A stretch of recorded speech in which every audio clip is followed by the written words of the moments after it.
Okay. Hello, everyone.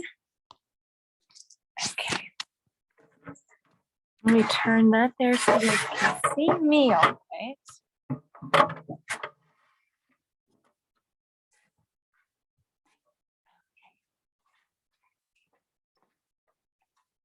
And let me also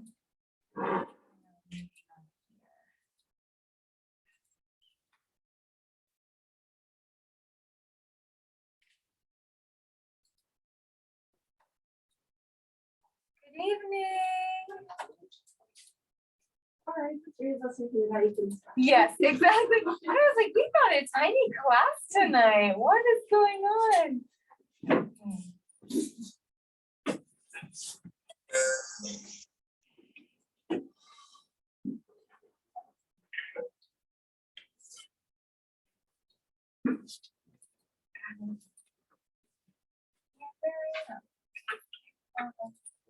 And then let me share the screen. All righty. Good evening, everyone. Great to see you all. I hope you all had a wonderful week. We are going to, just one quick housekeeping announcement. Thank you for asking, Ella. Not 2 weeks from today, we should be so lucky. A couple weeks from today, let's see. Yeah, we have class next week, and then we have class the week after. And then the week after that is spring break. So we will not be having class on the 29th of March. So I will just give multiple reminders of that over the course of the next few weeks so that nobody wanders in to the building or drives from far away and we are not here. So again, just no class that week, and then we will resume the following week, okay? So we're gonna get started tonight. We have our old friend, Sight Reading Factory, up on the screen here. Oh, this looks different. Now we've got notes and rhythms. So this is just adding a little bit, an extra layer, even a little bit more challenge that we can work on. So for all of these sight reading exercises, what's really important to remember is that we are just sticking with a basic C5 finger scale hand position. So right hand thumb on C, left hand pinky on C. That is the hand position that we're going to use for all of these sight reading exercises. And they're even kind enough to give you the starting finger number for your right hand and for your left hand. So right hand, we start on finger 3, left hand, start on finger 1. That's our notes right there. So let's go ahead and give this a try, maintaining rhythm and pitch. And I'm going to say the note names out loud, okay? 1, 2, ready, go. E, 2, F, G, E. Oh, this is a little fast. Hang on, let's see if we can slow it down. 1, 2, 2. Okay. 1, 2, ready, go.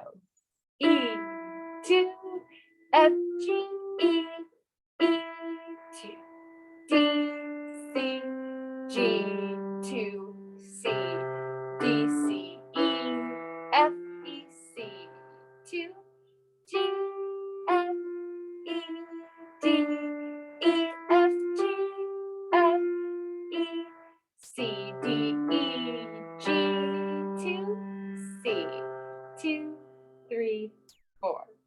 Okay, now what I'm going to do, because maybe that was really easy for you and fantastic if it was, and maybe you're like, well, for some reason that was kind of hard, like that's a little bit weird. I'm going to give you just 30 seconds to practice it on your own. If you feel really confident and you're like, that was easy for me, try transposing this to another hand position. Try that G position. Just moving up to that G position, A position, D position, E position. You could try a bunch of different 5-finger scales that you can find in the back of your book. So take about 30 seconds and practice this on your own, whatever makes sense for you.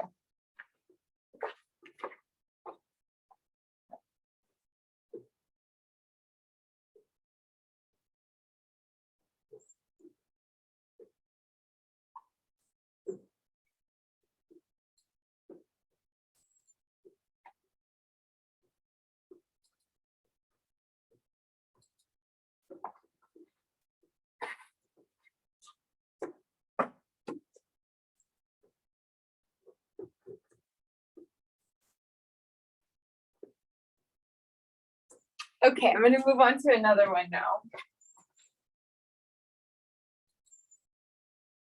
I don't like that one.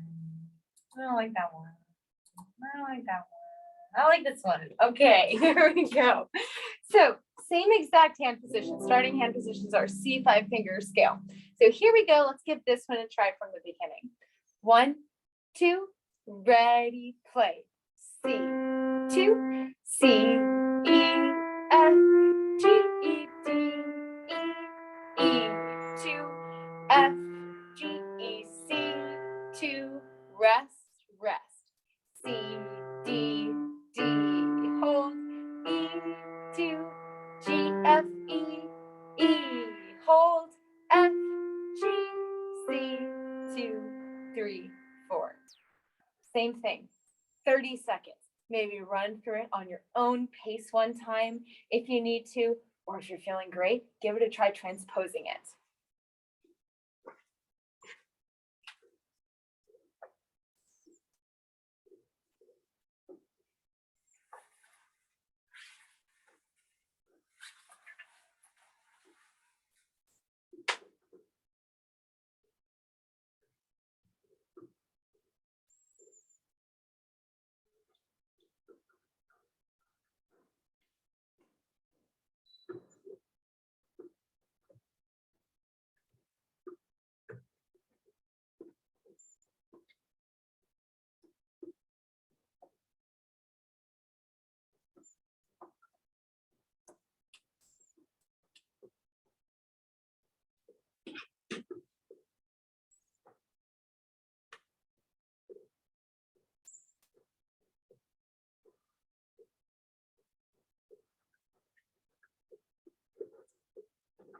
Okay, let's do just one more.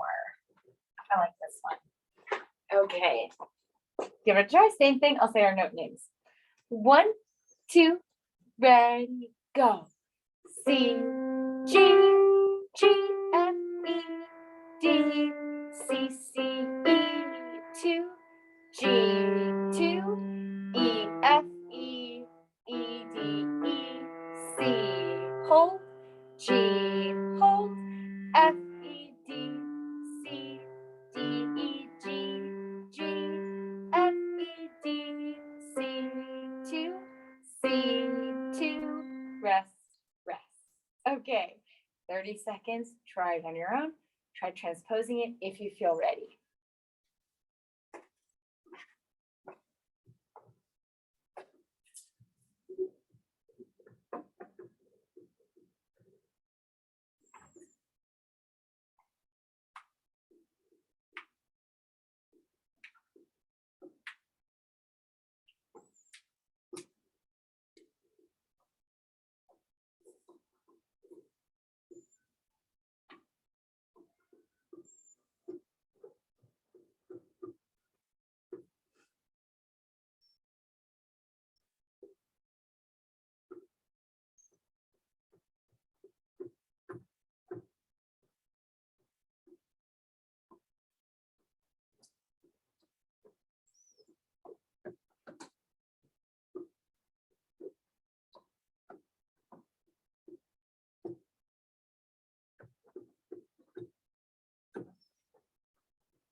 Okay, we'll stop right there with that for tonight. We'll move on to just one more exercise. But I really like those because they are, on the one hand, simple because they have very predictable rules. When we do a sight reading exercise like that, it's like, well, they're always going to be in the same hand position. I can tell you that definitively, that it's only going to have a certain number of notes, a certain amount of leaps. On the other hand, it's kind of challenging because these are like melodies the computer wrote. And so they're not exactly very musical all the time. It just kind of sounds like random notes in sort of a string. That can be harder because our brain has these sort of predictable ideas about like what melodies are supposed to sound like. And this one is just kind of like just a bunch of random notes. So it really forces you to engage that more academic side of the brain that's involved in music because we involve our academic side, sort of the physical kinesthetic side of our brain, the emotional expressive side. And so this is more of that academic. We're thinking about this just like reading a code, a puzzle, something like that, just figuring out exactly what the pitches are. So let's take a look at one more activity to work that intellectual side of our brain a little bit. And we're going to move on and we're going to add 2 more intervals. We're going to add our 6th and 7th. And again, you guys, we're not even going to be worrying about playing 6th and 7th in our pieces for quite a while. But I want to lead with that concept. So that way, when we do get there, it's not something that's shocking to you or unfamiliar or surprising. So a reminder quickly, even numbered intervals, they do not match. You're looking for a line to a space, space to a line. Seconds is really easy. 2 notes that are right next to each other.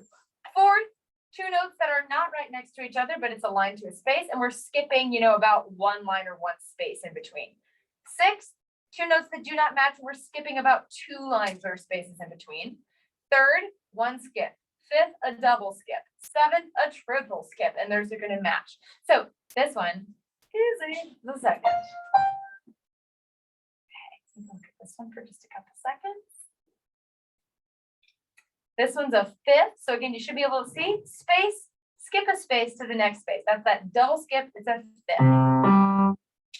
If this is easy, try finding that interval on your piano on those exact pitches. So maybe not just any random second, but specifically the second from G to A, even finding the correct octave.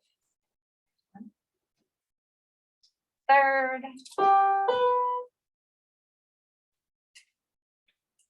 2nd. Here's a harder one.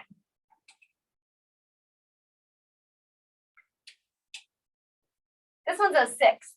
The other way that you can do this is sort of the long way. You can count up. You can think, okay, here's C, D, E, F, G, A. And again, remember in music, we kind of count things in a silly way where we call this a 6th. We start counting on the first note. We finish counting on the last note. So we count that's a 6th. Okay, just a couple more.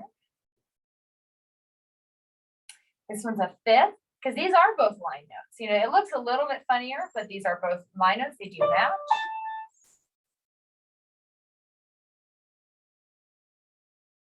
This one's a 7th. So first one, notice line note, skip, skip, skip, like 3 skips in a row. A few more. 3rd, this one looks easy by now. 2nd. 2nd again. Last one here. Oh my gosh. 2nd. How could you ever guess this one? So challenging. So great job, you guys.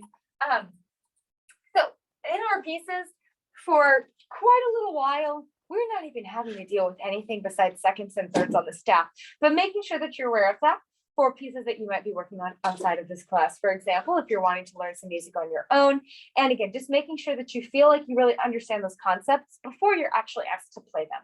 So let's go ahead and turn over to our first song for tonight. Speaking of, look at this. You guys are all familiar with 8th notes by now. This is French Minuet on page 71. Let me show you.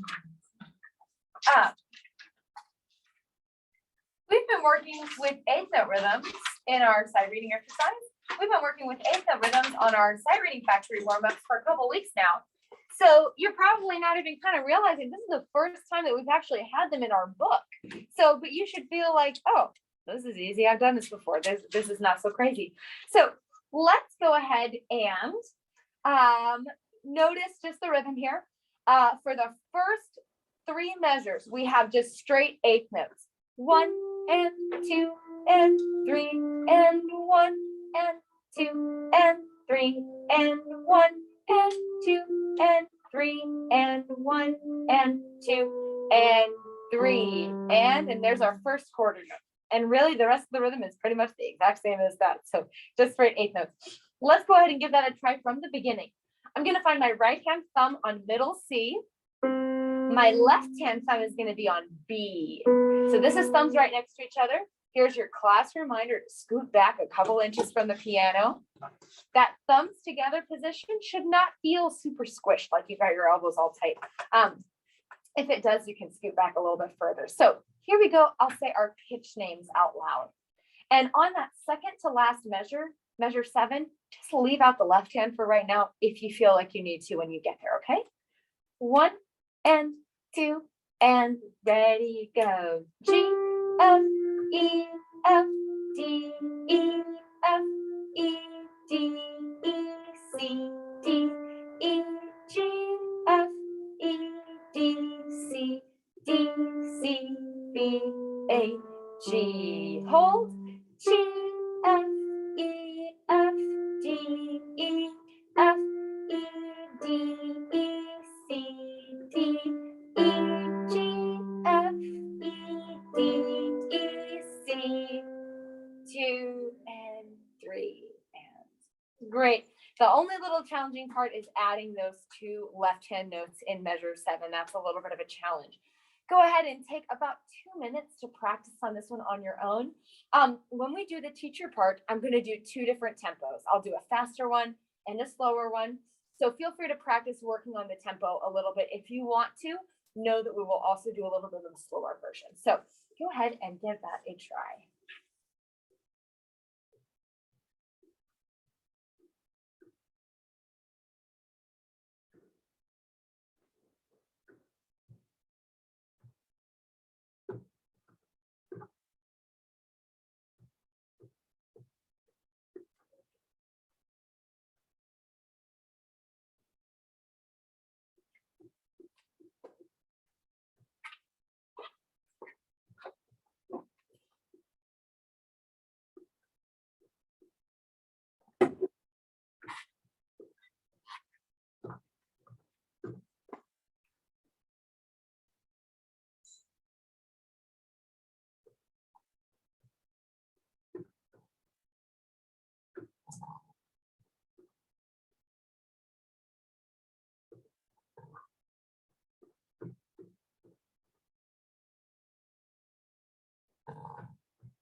Okay, here we go with the teacher part, the slower version to start with.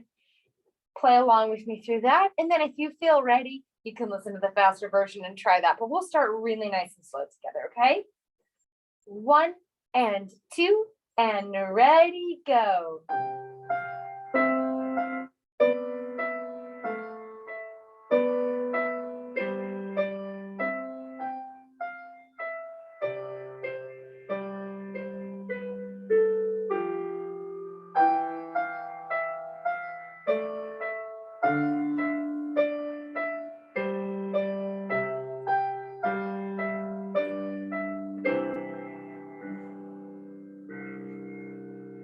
And you still may be thinking that wasn't quite slow enough for me. I needed that a little bit slower. If so, no worries. Remember, when you watch the recording, you can always adjust the speed of the video playback. So if you feel like you need to slow it down a little bit to be successful, that is completely fine. Let's try it just a little bit faster version. And if you're not quite ready for that, just listen. Doesn't really matter. Okay? 1 and 2 and ready, go.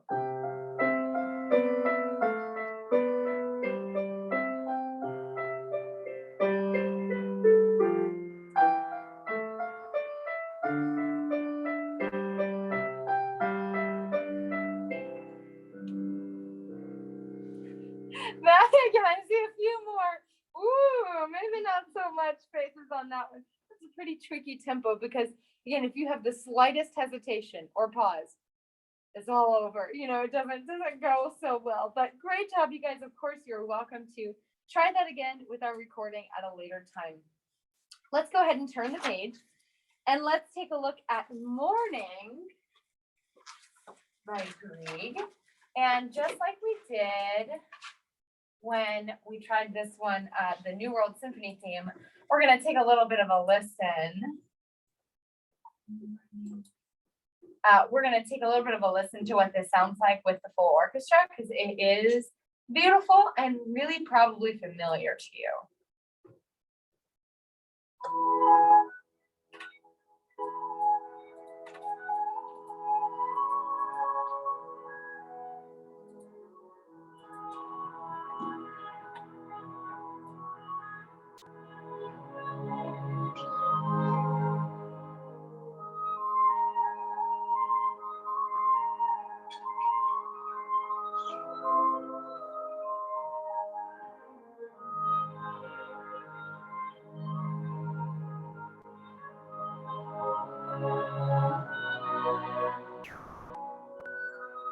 I wanted to get to one part because it's really pretty.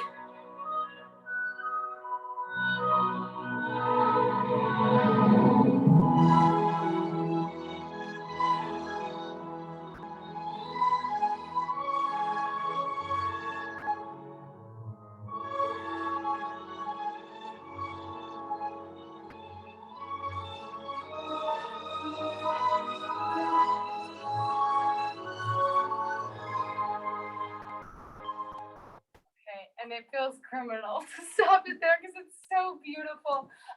But hopefully that's a little bit inspiring for what we're gonna do. Are we gonna sound exactly like that? Not just yet, but it's the same tune. And raise your hand if you thought that sounded kind of familiar. Yeah, pretty much everybody's like, that's in like every TV show, commercial, the nice like, oh, it's morning, the birds are flying around, it's very iconic piece. And that makes it easier. For example, this rhythm on the end of our first line, we have the 1, 2, 3, 1, 2, 3, 1, 2, 3, 1, 2, and 3. And if you know this piece, you're not going to mess that up. You know how it's supposed to sound. If you had never heard this before, that might be a little bit trickier to figure out exactly what you're supposed to do. We also have something else really exciting on this one, which is a hand position change. So for the first page, we start with both thumbs on middle C. Now, that is everybody's least favorite hand position is both thumbs on middle C. So you have two options. If you put both thumbs on that same key, just let one of them kind of rest down, on the edge of the keyboard here. There's that little ridge. Don't press down onto it, but you can just kind of let your thumb float off the key. And in this case, we're using the left-hand thumb to play the C, so you don't really need to put the right-hand thumb on the key. The other option is, if it doesn't mess you up too bad, to see the finger 2 on measure 6 over the D, you could put finger 1 on D and just play that with finger 1. That's also completely fine. However, in measure 9, you would have to switch back to 5 on G. So it just depends on how much you want to have to move your hands around for the sake of convenience.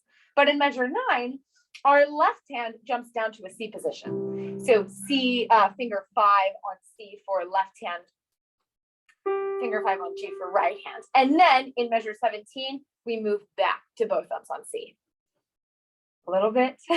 So again, this is a good time if you have like a little pencil or something like that and you just want to mark those places, or just take note of them mentally, that where do I move my hands? Okay, where do I move my hands? Where do I move them back? That's a good idea to keep that in mind. But let's go ahead from the beginning, starting in that opening hand position with thumbs on C. And as usual, I'll just say our note names out loud as we go. 1, 2, 3, 1, ready, play. C, A, G, F, G, A, C, A, G, F, G, A, G, A, C, A, C, D, A, D, C, A, G, F. That's a little bit tricky. Jump to C position. And G, E, D. Hold that chord. D, E. Play left. E, D, C, D, E, D, E, G, E, G, F, E, D. Both hands. 2, 3. Right again, but left ties. Back to our thumbs sharing C. Ready, play.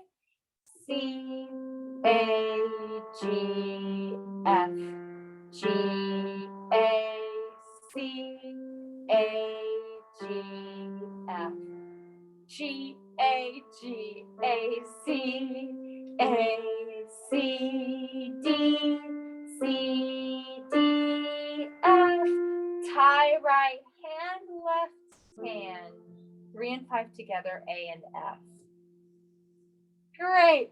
That's kind of a tricky one to sight read at that speed. There's probably a few places that were a little bit tricky that your fingers may just not have wanted to move that fast quite yet. So, of course, take a few minutes to practice this on your own. Then we're going to try with the teacher part, which is really beautiful. If you're feeling confident and you're like, I think I got this. This is going really well for me. You could take a look at that phrase from measure 9 to 16. Notice there we're both hands in C position. So that's that clue. I could try transposing this if I wanted to. I could move around to some different hand positions. So go ahead and take about 2 to 3 minutes to practice on this one, and then we'll try it with our teacher part.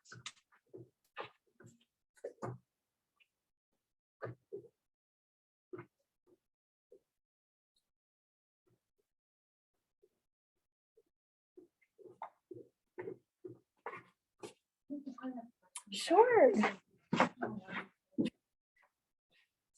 This last time. You know, so you phrase when you get through the phrase, and you hold it, and then you don't play it. You don't play it again. You just keep it holding. Yep. So you think that it's just 3 beats plus 3 beats. This is tricky. The ties and the swords getting them different. So I just read where they did ties. Yeah. So look, here we have the slur line that's going all the way over here. This is telling us to play this melody kind of like smooth and connected. And then this line is saying, hold this out. You think it's more like you're just smushing the 2 notes together. They're only in 3/4. So that means you can only fit 3 beats in each measure. Well, what if I want to play it?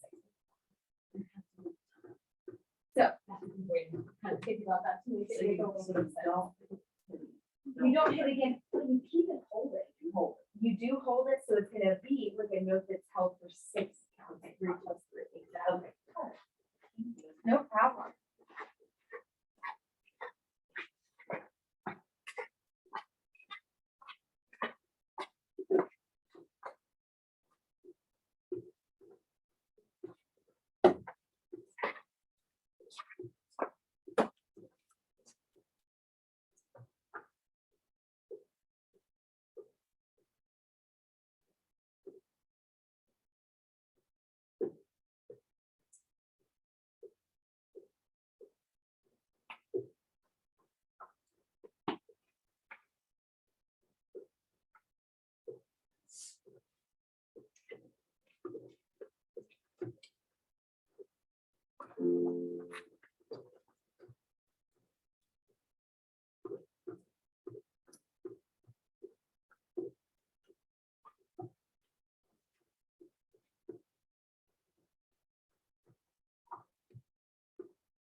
Alrighty, ready or not, let's try it with the teacher accompaniment.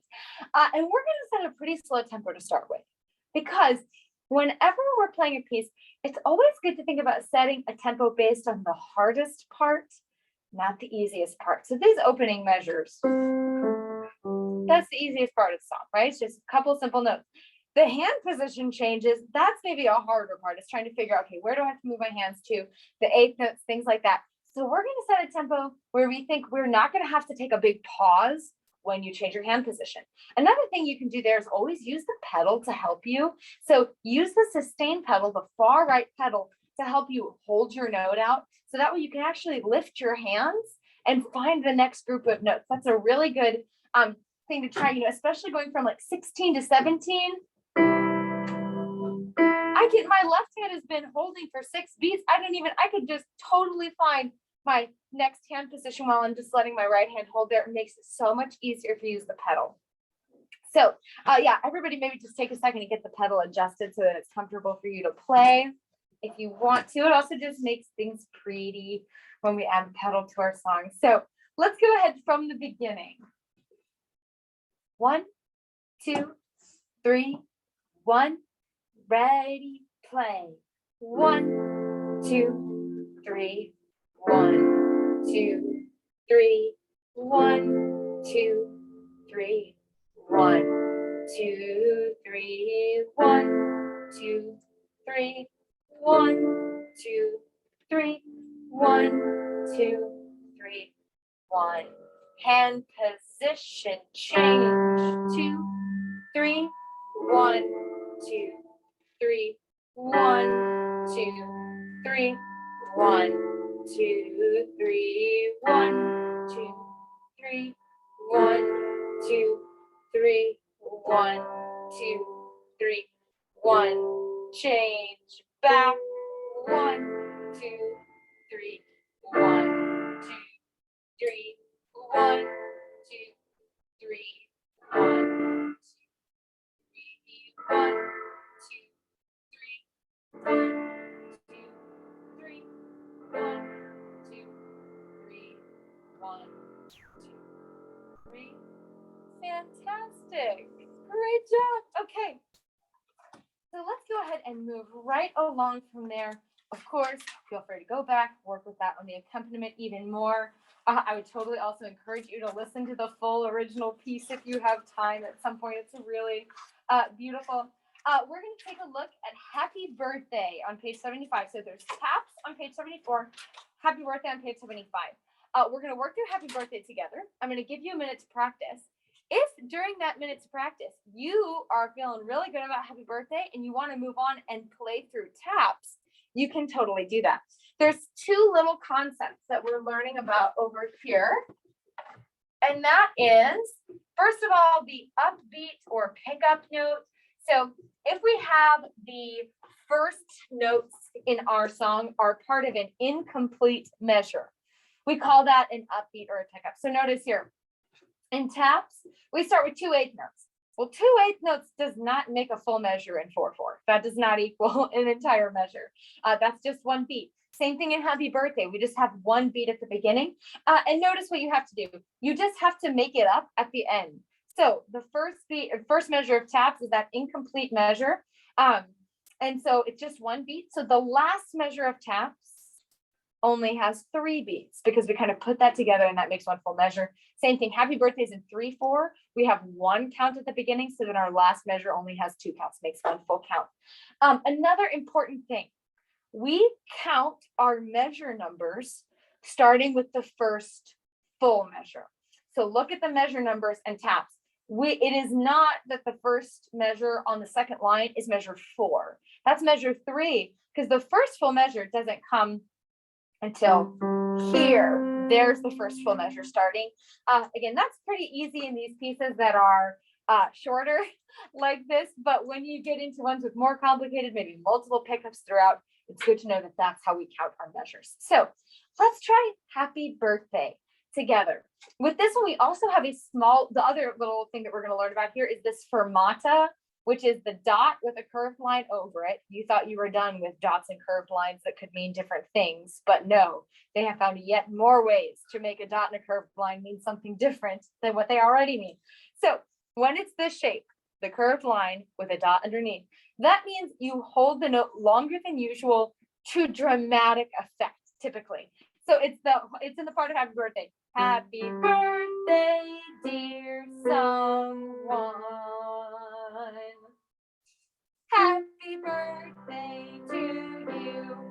always makes sense. It's that placement where we draw it out. It makes a lot of musical sense there.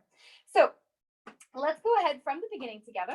We start with our right hand thumb on C, left hand thumb on B, but notice in measure 7, we jump that left hand down to C position, to that C chord. So keep that little hand position change in mind. If I were you, I'd be kind of preparing myself for that on the fermata. So you're thinking, okay, now just a second, I gotta move my hand down. That's what I would be thinking about there.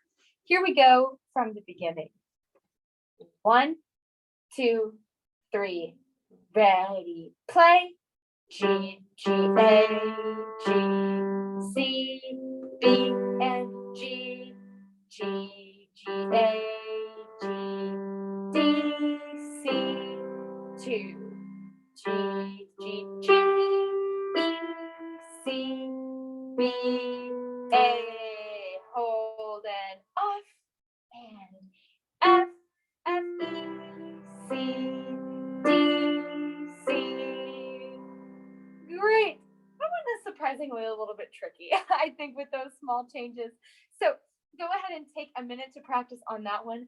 Again, like I said, if you get done with that and you're feeling really confident on happy birthday, feel free to take a look at taps. And then in just a moment, we'll try our happy birthday teacher accompaniments.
Okay, let's go ahead and give it a try with the teacher part.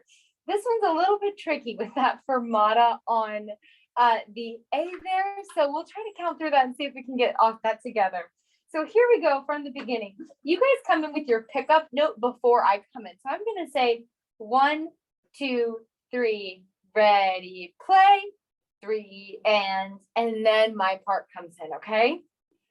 1, 2, 3, ready, play, 3, and 1, 2, 3, 1, 2, 3, and 1, 2, 3, 1, 2, 3, and 1, 2,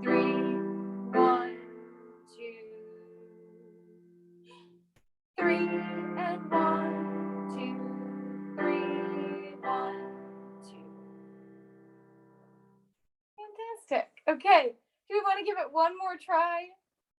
Yes, okay, let's give that one more try all together. 1, 2, 3, ready, play. 3 and 1, 2, 3, 1, 2, 3 and 1, 2, 3, 1, 2, 3 and 1, 2, 3, 1, 2, 3 and 1, 2, 3, 1, 2. I think that looked like that went a little bit better that time. That one's kind of a tricky one. So fantastic job, you guys. So for next time, moving right along, we're going to look at gavottes and English folk song.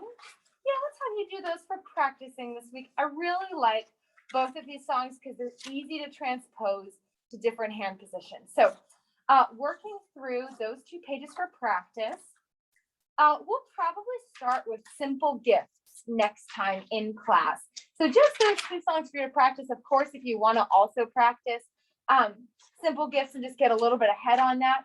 And then we'll move over to starting our unit 7, page 82 and 83, and we'll see how much of that we can get through.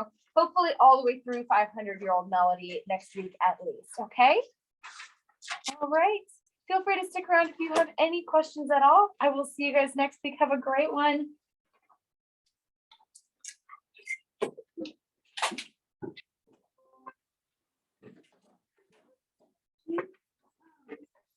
Recital. Oh, still my recital in April. Is there still, yeah, are we still doing that or what? The Zoom recital? Or just like, I thought there was like an in-person one. There is a recital. So there is a variety of things. I have a recital where I am performing a program in April. You are all more than welcome to come if you would like to do so. There is a Zoom recital at the end of this month. That would be like if you have something that you want to play and you want to make a video like today, you could totally do that. At the end of April, we'll have another Zoom recital, like a virtual recital. Or no, I'm sorry, at the end of this month, at the end of March, there's another virtual recital. And then in April, there's an in-person studio recital that all of you are totally welcome to participate in. You could pick a piece that we've worked on in our class, something else, and we will save some class time and just some time, before and after class as we get closer to that for people who want to participate in that and want a little bit of one-on-one help picking a piece and things like that. So if you're interested in participating in the in-person recital or any of the Zoom recitals, just let me know, especially for the in-person recital. You don't need to exactly know just yet, but if you know, we can go ahead and start working on picking out a song and figuring out what you want to do. Yeah, Thank you. of course.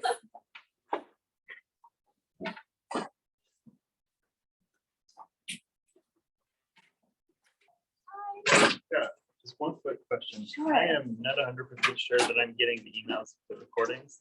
So I just wanted to come check with you. Yeah. You got the right email. Yeah, let me make sure. Would it be the email that's just on the